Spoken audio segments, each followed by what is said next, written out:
Hello, and welcome to the CoStar News Hotels Podcast. I'm Natalie Harms, reporter for CoStar News, and I'm joined today by Didio Pequeno, Director of Hospitality Market Analytics in the Northeast and Midwestern regions at CoStar. Thanks for coming on the show, Didio. Hey, Natalie, thanks for having me. Excited to be here. Yeah, so this is a bit of a different episode for us. We realize we're on the cusp of our U.S. listeners checking out ahead of the Thanksgiving holiday. And with not much left in the year, we thought it might be nice to check in on U.S. hotel performance, what hoteliers are thinking about, both how 2025 has gone and where it's headed into its final 6 weeks or so. So today, we have 5 clips from U.S. hospitality industry leaders who were each asked what hoteliers should be grateful for this year. And they brought some pretty thoughtful and honestly optimistic responses about technology, changing consumer interest, and more. So I'm excited to share those with listeners. Didio, just to begin, I hope you can just set the scene for these hoteliers' responses. I know most of our listeners have a firm idea about what's happening in this year in terms of hotel performance, but maybe remind everyone how this year has gone for the U.S. hotel industry. Yeah, sure. So, year-to-date hotel performance in the U.S., frankly, hasn't been great. RevPAR growth has been flat. We've seen a decline in occupancy that's offset a gain in rate. The year did start off strongly in January, but we've seen the hotel metrics sort of trend downwards since then. Year-over-year, occupancy has declined for 7 consecutive months. ADR growth has also slowed considerably, and it's been down 2 of the past 3 months. So overall, not great, but hopefully some of the videos they're a little bit more optimistic than I am. The numbers are the numbers, but hopefully they're a little bit more rosy. Yeah, unfortunately, we didn't get a glimmer of hope either earlier this week. When we're recording, CoStar and Tourism Economics further downgraded its hotel performance projections for full year 2025 and into 2026 as well. So can you tell me a little bit about the forecast changes? Hit us with the highlights, kind of Right. get it over with. Right. So again, I got to be the bearer of bad news. So through the end of the year, we're now anticipating that RevPAR will decline 0.4% due to a continued decline in occupancy. So the same issues that the country has dealt with through the past 10 months, they're expected to continue through November, December. Economic uncertainty, declining consumer sentiment, increasing inflation, increasing unemployment, and of course, everyone's favorite, tariffs. All of those issues have really dragged down hotel performance, and that's not expected to change anytime soon. Then, of course, you just had the 43-day government shutdown. Fortunately, that ended, but the FAA still has plans to continue the 6% reduction in flights at the 40 biggest markets. So that's still an issue as well. So overall, the downgraded forecast, I think it's pretty reasonable given all the factors that are at play right now. Yeah, absolutely. Again, this isn't breaking news for anyone listening, probably, but it's a great place to kind of start our conversation. I do think we're ready to kind of dive into our recordings with the hoteliers. Again, each individual was asked, what should hoteliers be thankful for this year? And I'm just excited. I think we got a good range of outlook and hope too. So first up is Steve Palmer, who is the founder, managing partner, and chief vision officer at Indigo Road Hospitality Group, which has a lot of restaurant concepts in its portfolio and 8 independent hotels in the Southeast. So here's Steve's response. I think that, primarily what we're thankful for is a higher level of guest engagement. And I mean that both in giving and receiving. I think guests are the hunger and the curiosity for experiential hospitality has never been higher. I think that guests are more focused on quality and not just the quality of linens or the quality of the room, but the quality of the hospitality that they receive.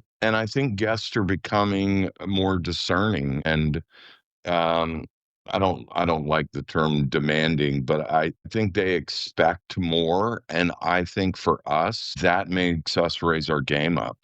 So I'm thankful for a lot. I'm thankful that the interest in independent boutique hotels continues to rise. Our food and beverage, our restaurants and our hotels have never been busier. So I'm just really thankful that overall the interest for travel is only increasing. Yeah, I've heard a lot about the emphasis on experiential travel and lifestyle hotels this year, just a rise in importance of that for consumers. Have you seen that over recent years too, Didio?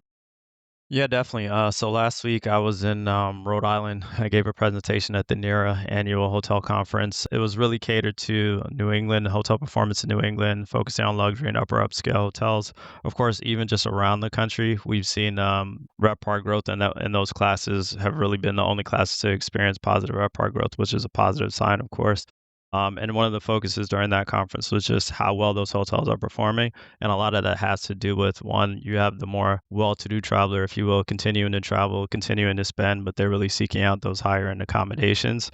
And along with what they're spending, they're expecting experiences, sort of new adventures. And they don't just want to check in, check out of the hotel. They want a real experience, something memorable. And I totally get it. And it's working. So I think he hit the nail on the head. Yeah, I've heard it kind of associated too with the younger traveler being more interested in that experience and maybe a little less concerned about brand loyalty. And so those like independent hotels really have an opportunity to kind of cater to that type of consumer, maybe. Yeah, for sure. I mean, when you bring in like talk about the younger generation, social media is huge now. I think a lot of those independent properties, the boutique properties, can get away with a good marketing campaign if you have even the right influencer market the property to get more people out to visit the site, the market, the hotel. So definitely. Yeah. It was also so interesting to me that Steve was not the only hotelier we spoke with who mentioned that they have seen more clarity on what guests want. In fact, our next clip mentions that too. Matthew Campbell is the Chief Operating Officer and Chief Legal Officer at My Place Hotels of America, an extended stay hotel franchising company with locations in over 30 states. So let's hear Matt's clip. Well, I think this year, hoteliers do have a lot to be thankful for, even if the year didn't quite turn out the way many of us really wanted, whether that's deals taking longer, costs continuing to creep up. What I'd say is that what we really gained this year was clarity about what really matters to our travelers and to our team members. Guests have always reminded us that comfort, consistency, and connection at the hotels still win out over anything flashy. And so, as an industry and a brand that continues to maybe refocus us to get us back to the fundamentals of hospitality, whether that's training great people, improving communication, or finding that technology that actually makes operations easier. It's been a year of getting sharper and more intentional about being a hotelier. So at My Place Hotels, we've seen that clarity turn into steady growth, stronger relationships with our hotel owners, our guests, and even our team members. And so even as we enter into 2026, I'm thankful for an industry that's always going to adapt and keep learning, because frankly, that's really what hospitality is. It's getting back to just serving people better every single day. Yeah, I really like Matt's way of thinking here that the industry can be grateful for progress and for the opportunity to adapt to the evolving market. I mean, we hear a lot about resiliency in hospitality. Definitely, definitely. And I think also just touching on extended stays, we've seen a lot of growth in that segment. And I think we're going to continue to see growth in that segment due to just the level of profitability you can generate from those extended stay properties that have reduced labor expenses relative to like full service properties. So definitely. Yeah, I think in challenging times that knowing your customer element that both of our hoteliers have mentioned already it seems very important. I think they're onto something. For sure. Definitely 1000. I couldn't agree more. Yeah. So, but yeah, Matt also talked about this industry evolution. And I think another trend I've heard a lot about this year is artificial intelligence. I think it's more than this year. I think it's been going on for a few years that we've been talking about it, maybe not necessarily doing anything about it. But our next response is from Kurian Jacob, strategic investor in hospitality venture tech. And I go to Kurian regularly when I need an expert on technology in the hospitality industry. So for everyone else feeling like AI is around more and more in ongoing conversations about the future of the industry, buckle up because it's only going to become more of a presence. And Kurian definitely has that to say here. Let's listen to what Kieran has to say about what hoteliers can be thankful for. I think the biggest takeaway is the evolution of AI from just talk to actually being deployed across companies, including we're seeing it heavily in the hospitality space, which I think is going to have the most amount of disruption, I would say. Today, or yesterday, actually, Booking.com announced the results. And interestingly, a huge portion, or not a huge portion, a small portion of their traffic has started coming from AI AI companies, people starting their search on platforms on AI versus actually search platforms, or I would say starting their chat or questions and stuff like that. And interesting trends that Booking.com talked about was better conversion, which means it's more refined, you're getting more qualitative, lesser of customers who just want inspiration, but using that inspiration and qualifying them further and giving them the confidence. Obviously, that's why increase in conversion, lower cancellation rates. So people are more confirmed about their trip. They like it. They want to do it. They don't have second thoughts. And those are all great indications of this wave of moving to AI. And I think one of the biggest things hotels should be thankful for is never before in the history of this world has a technology emerged that is so powerful that people can use it and shape their future, adopt it. It's unfortunately going to create some big winners and some losers too. So the thankful part is for those who really would want to adopt it and use it across the board, both in their day-to-day work streams across variety of different booking platforms, that you're going to see emergence of OTAs versus direct versus through the LLM models, all of that stuff. So I think these are core areas that you should be thankful for the opportunity that presents itself versus it being staid and boring with no opportunities, but just risks all around you. So it's a question of just capitalizing on those opportunities is the key. Yeah, every time I hear Kirian talk about AI, I get excited about AI because I'm a nerd in that way, but it really does have so much potential in the industry. The opportunity to kind of better engage with guests, reach new customers, operational enhancements, and even kind of data and revenue management. Didio, what's your perspective on kind of what Kirian had to say? Yeah, definitely. I think the better engagement with guests really stands out to me. Just on a personal level, my wife and I this summer, we went to, I think, Turkey and Montenegro. We were both unfamiliar with both countries. But the first thing we did was hop on ChatGPT. It was like, what are the 10 most visited sites? We had ChatGPT come up with this whole itinerary, and I'm sure I'm not the only person that's doing that. So I think as hotels lean into that, you can really leverage that because now you're seeing guests that are potentially more informed and they're expecting more as well. So I think as hotels learn to leverage that, it'll definitely benefit the hospitality industry. Yeah, I think of what Kirian said too about using it to actually book versus just kind of get that basis of information, because we've really only ever had, search engines like Google to do our research, and now it's just a lot easier. I mean, like, I think of when I use Google, sometimes I just get kind of discouraged because I'm looking for something super specific and I'm not able to do that in that way. And now I think with ChatGPT, there's this ability to get really specific in your searching, and it's a better travel planning experience too. So as scary as it is for some hoteliers to be like, well, how do I make sure our hotel is on ChatGPT and whatnot? Like, it at least is improving. I hope. Sometimes it does this for me when I use it. Like, it improves. I feel a little less discouraged. I feel like I can actually find the information I want a little bit easier. So that, I feel like, has like a secret benefit to the whole industry, right? Yeah, definitely. I personally view AI and like ChatGPT specifically as kind of like Google on steroids. Like planning a trip and accessing Google, it kind of almost felt like you had to do a lot of homework. Where like ChatGPT is kind of like your little assistant; it's doing the homework for you, and you can be just as informed, but you spend a lot less time on that, which gives you a lot more time to focus on the right hotel, the right restaurants, and stuff like that. So I think as hotels really learn to lean into AI, like they can help benefit the guest experience. Yeah. Well, of course, Kirian is not the only one to bring up AI and technology. Our next hotelier also mentioned that she's grateful for opportunities and tech enhancement, among other things. Barbara Purvis is president and founding principal of Essex Hotel Management, which has a portfolio of upscale, upper mid-scale, and full-service branded properties on the East Coast. So let's roll her clip. Well, in so many ways, this was not the year we had expected. Most of us aren't coming close to meeting budgets for a long list of reasons, and we're still sharpening our pencils for projects that we were hoping to get started. Needless to say, the crystal ball was a little hazy in January. But despite those economic headwinds, we hoteliers remain an optimistic bunch, and we can find much in 2025 to be thankful for.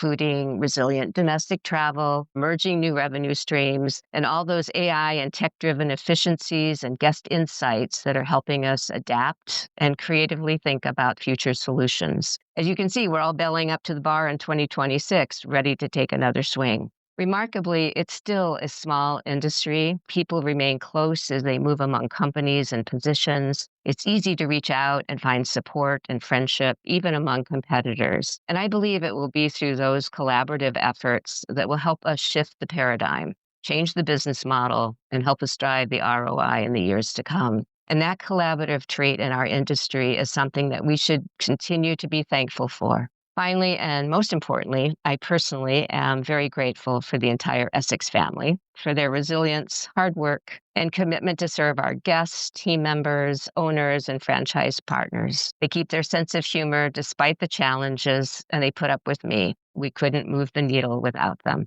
Yeah, Barbara brings up a lot of great points here, and especially on the note of collaboration within the industry. A fun fact about both Didio and I is that we both started at CoStar this year, right, Didio? Yes. I started in January and you were May, right? Yep, you got it. Yep. Didio has a lot more years of experience in the hotel industry. It was a brand new beat for me as a journalist, but I've loved getting to learn kind of how this big global industry can feel kind of small with how interconnected it is, right? Definitely. Yeah. Have you seen over your years of experience this kind of collaborative nature between hoteliers? Yeah, definitely. I mean, the hospitality industry is really small. I've been working in hotels close to 20 years now. Spent a lot of time in New York, DC, the Middle East. And funny enough, in those different markets, like I've bumped into hoteliers that, hey, this is a guy I knew was a hotel manager in Dubai. Saw him walking through the corridors of a hotel in like Maryland. And it's just a small world. So it's definitely collaborative. We stay in touch. You'll cross a lot of the same people a lot of often at events, industry events, conferences. So definitely collaborative. And optimistic, which Barbara also reminds us, and also kind of a nod to how a lot of optimism from these hoteliers in these clips. But I think it's important to have that industry optimism to know that there's still opportunities out there to be thankful for. Otherwise, we probably wouldn't have an episode. So this is true. I also love that Barbara mentions being grateful for her team at Essex. Our next and final clip comes from another hotelier who mentions how thankful he is for his workforce. Mike Everett is the executive vice president at Coral Tree Hospitality, and he oversees business development for the Colorado-based Hotel Development and Management Group. So let's hear how Mike answers our Thanksgiving question. This year, 2025, what we have to be thankful for are the teams that are showing up each and every day at our properties, at our home office, in a time where there's so many headwinds. We have uncertainty around where demand is going. We've had, most recently government shutdown. We had a big pullback in government spending earlier in the year, which impacted several of our hotels. All the while, just having so much tension and a lot of noise in the world in general that makes it difficult sometimes to come in to do the heavy hard work that needs to be done. Owners are of course looking for results, as they should, looking for growth at the bottom line, at the top line and the bottom line. And when we're seeing costs increase, we've seen group bookings become more and more short term in nature. And so we have this storm of challenging factors that are just making this business really difficult, and in some ways maybe even a little more difficult than during the COVID era, where I think in some ways we maybe came together and rallied a bit, and not to look back in a nostalgic way towards COVID, but I think there was a bit of a feeling there, and now we're fighting a lot of factors that make our jobs really difficult, and we have teams showing up working so much harder than they ever have before. They're not seeing 5% wage increases. We're not in a position of growing our payroll in that way. And so having people being asked to do so much more in such challenging times is a test. It creates a lot of tension, but for our associates, primarily, most importantly, at the line level at our hotels, at front desks and restaurants, our banquets and catering teams that are delivering on major events at our hotels, they're doing the hard work, and we should be thankful for that.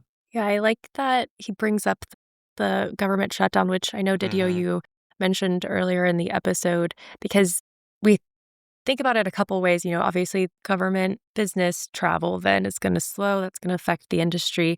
But it really had so many more secondary effects too.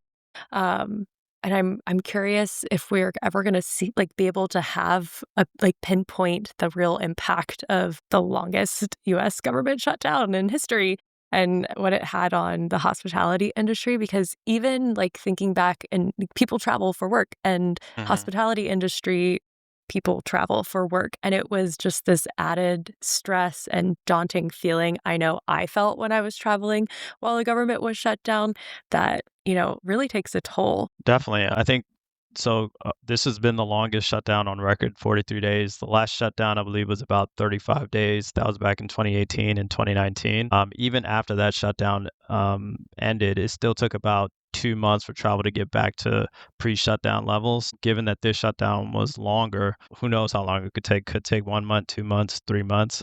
Hopefully not that long, especially as we roll into the holiday period with Thanksgiving and Christmas coming up. We do expect holiday travel to be impacted, but hopefully now that the shutdown is over, it won't be as bad and people can get home to see their loved ones and their families. Yeah, that's a great point, because when I think I was in flight when it was signed, the shutdown was over, and I landed and I was like, oh, what a relief. But no, there's more to come that will affect both, travel and hospitality. Definitely, definitely. Well, that's it from our hoteliers, but I wonder if, to wrap up our episode, I could turn the tables around on you, Didio, and get you to answer our question prompt: what should hoteliers be thankful for this year?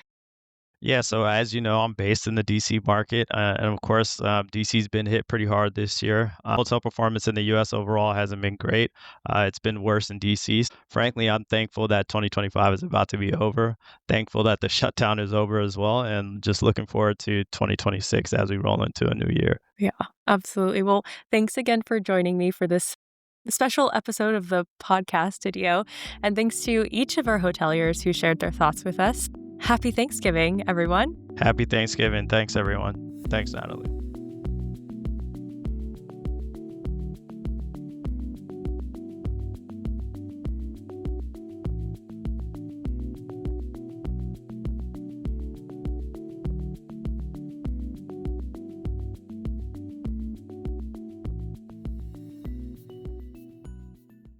I'm Terence Baker, News Editor, Europe, Middle East and Africa, and I'm the host of The Upgrade, a CoStar News Hotels podcast for the EMEA region.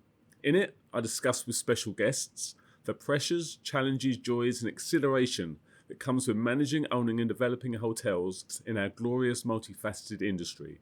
Discovering the EMEA region from the scenic northern shores of Norway to a heights of Table Mountain in South Africa, and most likely some chat about birdwatching, distance running and the English Premiership. Join us wherever you find your podcasts, on Apple Podcasts, on Spotify and on other platforms. This episode of the CoStar News Hotels Podcast was recorded on November 14th and was edited by Sean McCracken. Find all hotel industry news at costar.com/hotel news. Subscribe to this and all of CoStar News Hotels podcasts wherever you like to listen.